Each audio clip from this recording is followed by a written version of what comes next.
The chair now recognizes the gentleman from Texas, Mr. Green. Thank you, Mr. Chairman. I thank the witness for appearing as well.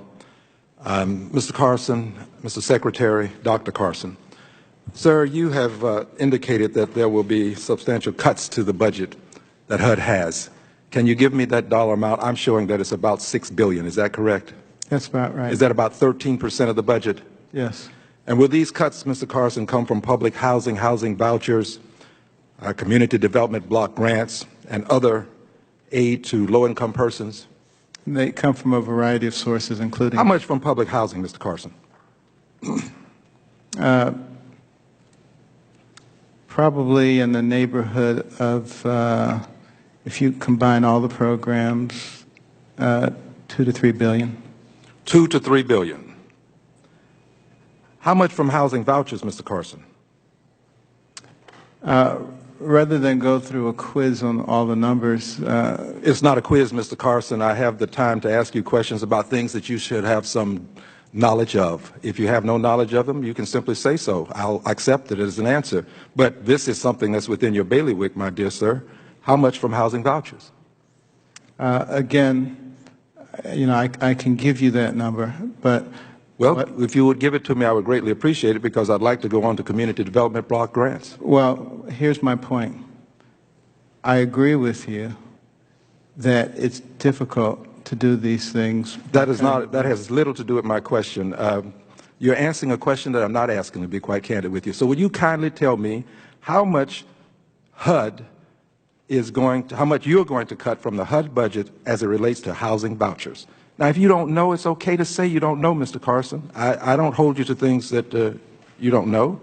How much are they going to cut? Let's just move on and say that I don't want to offer a number because it's subject. Why would the Secretary of HUD not give the number, the amount that you're cutting from housing vouchers, Mr. Carson? Because you're the Secretary of HUD. Because you're making the cut. Because we've already talked about the total amount of the cuts. Well, the total amount does not help me when it comes to the housing vouchers. I have people who use housing vouchers, and I need to be able to explain to them, Mr. Carson, how much the cut portends for them. How much, Mr. Carson? Let's hear your number. Well, Mr. Carson, forgive me for coughing while speaking, but Mr. Carson, you're the witness testifying today. And if you want a moment to ask someone behind you, I would gladly accord you that moment. I don't want to open the book and look at the numbers. I see. So you choose not to say how much you're cutting from housing vouchers, or how much you're cutting from community block grants, Mr. Carson. I want to talk about... Mr. Carson, you don't get to talk about what you want to today. You get to talk about what I want you to talk about. You get to answer the questions that I pose, Mr. Carson. Yeah, but I also get to answer the question the way I want. Well, you can answer them the way you want, but if you want to show a lack of knowledge, you can do this. It's quite all right, Mr. Carson. So now, how much from community development block grants, Mr. Secretary?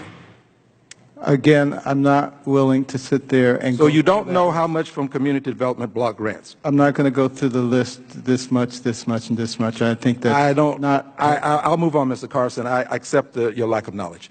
Now, Mr. Carson, there seems to be a belief among the ranks of those who have opportunities to help others, who have been blessed themselves.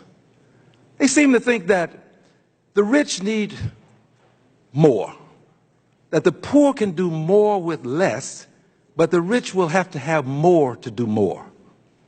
Mr. Carson, if poor people could do more with less, there would be no poor people. Poor people are not poor because they choose to be. I know about your state of mind comment, but they're not poor because they choose to be poor.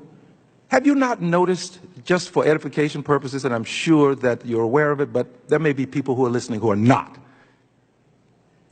Black unemployment, Mr. Carson, is always, with some exceptions, about twice that of white unemployment.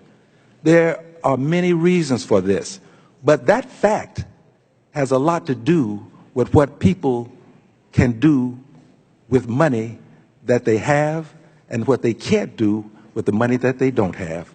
There are other factors involved in this country other than a state of mind. There is still, Mr. Carson, invidious discrimination in the United States of America. While you may not suffer it, there are others who do. And they need to know what you plan to do, and I regret that you're unable to tell us today. I yield back the balance of my time, Mr. Chairman. The positions that you ascribe to me are your opinion of what I think. They're not what I think. Mr. Chairman, if he chooses to respond and say this, I then ask that I be allowed to let him know that my positions The time are what you the gentleman articulated has and did not articulate. expired.